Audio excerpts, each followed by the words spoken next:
Good morning guys. ഇന്ന് ഞാൻ രാവിലെ തന്നെ എഴുന്നേറ്റപ്പോൾ ഒരു യൂട്യൂബ് വീഡിയോ ആണ് കണ്ടത്. അതായത് സാരി എങ്ങനെ എടുക്കാന്നുള്ളത്. എൻ്റെ സാരിയും ഇതേ ഹാങ്ങറിൽ കിടപ്പുണ്ട്. ഇത് ഇന്നലെ പ്ലീറ്റ് ചെയ്ത് വെച്ച സാരിയാണ്. കാരണം ഇന്ന് ഞങ്ങൾക്ക് ഓഫീസിൽ ഒരു ചെറിയ ഓണം സെലിബ്രേഷൻ ഉണ്ട്. സംഭവം സെലിബ്രേഷൻ ആയിട്ടൊന്നുമില്ല, എന്നാലും ഞങ്ങളതങ്ങ് സെലിബ്രേറ്റ് ആക്കുന്നുണ്ട്. ഓണം ഡേ ഞങ്ങളെല്ലാവരും അങ്ങ് സാരി എടുത്ത് പോകാമെന്ന് വിചാരിച്ചു. ഒരു ഓഫീസല്ലേ ഉള്ളൂ, ഒരു ഓണല്ലേ ഉള്ളൂ ഒരു കൊല്ലത്തിൽ. എന്നാൽ പിന്നെ എന്തിനാ കുറയ്ക്കുന്നേ? പിന്നെ ഇന്നലെ തന്നെ ഞങ്ങൾ വീടിൻ്റെ ഫ്രണ്ടിൽ ഒരു പൂക്കളൊക്കെ ഇട്ട് വെച്ചിട്ടുണ്ട്. അതാണ് ഈ കാണുന്നത്. അപ്പം അതിൻ്റെ ഫ്രണ്ടിലത്തെ പട്ടി ഷോ കഴിഞ്ഞപ്പോൾ ഞങ്ങൾ ഇറങ്ങി. ഞങ്ങളുടെ ക്യാബ് ഓൾറെഡി വെയിറ്റിംഗ് ആയിരുന്നു. ഞങ്ങൾ കുറച്ച് ലേറ്റും ആയിരുന്നു. ഇതൊക്കെ കെട്ടിയിട്ട് ഞങ്ങൾ വരണ്ടേ. സോ ഇതാണ് ഞങ്ങൾ 3 പേര്.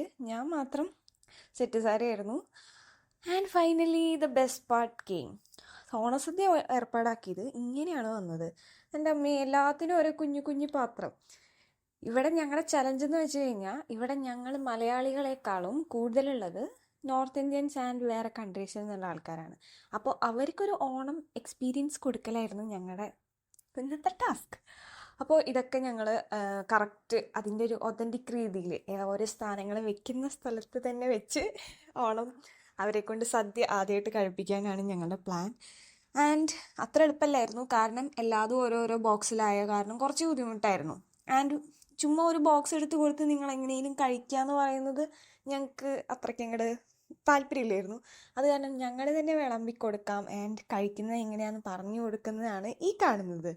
അതായത് ഓരോ സാധനത്തിനും ഓരോ പൊസിഷൻ ഉണ്ട്, അത് വെച്ചിട്ടാണ് ഇവിടെ വെച്ചേക്കുന്നതെന്നും പറഞ്ഞു കൊടുക്കുക. ഇവിടെ നമുക്ക് കാണാൻ പറ്റുന്നത് ഒരു ഡൈവേഴ്സ് കൾച്ചറാണ്. ഫിലിപ്പൈൻസ് ഉണ്ട്, പിന്നെയുള്ളതൊക്കെ ഇന്ത്യൻസ് തന്നെയാണെങ്കിലും നോർത്ത് ഇന്ത്യൻസ്, ഡൽഹി, ആന്ധ്രാപ്രദേശ്, തമിഴ്നാട്, അങ്ങനെ എല്ലായിടത്തുനിന്നും ഉണ്ട് ഓൾമോസ്റ്റ്. സോ ഇവരൊക്കെ പലരും ആദ്യമായിട്ടായിരുന്നു സദ്യ കഴിക്കുന്നത്. അപ്പം അത് കഴിക്കുന്ന രീതിയും എല്ലാം നമ്മൾ പറഞ്ഞു കൊടുത്തിട്ടാണ് കഴിപ്പിച്ചിരുന്നത്. ആൻഡ് ഫൈനലി പായസം വരെ പഴവും പപ്പടവും കൂട്ടി കഴിക്കാൻ വരെ അവരെ കൊണ്ട് പഠിപ്പിച്ചിട്ടുണ്ടായിരുന്നു. ഓക്കെ, പിന്നെന്താ, അത് കഴിഞ്ഞ് ഇവരൊക്കെ പോയപ്പോഴാണ് ഫൈനലി ദ മലയാളി ബാച്ച് ഞങ്ങൾ കുറച്ച് പേരിരുന്നത്. അതും നല്ലതായിരുന്നു, നല്ല സദ്യയായിരുന്നു to be honest. And this is the first sadya.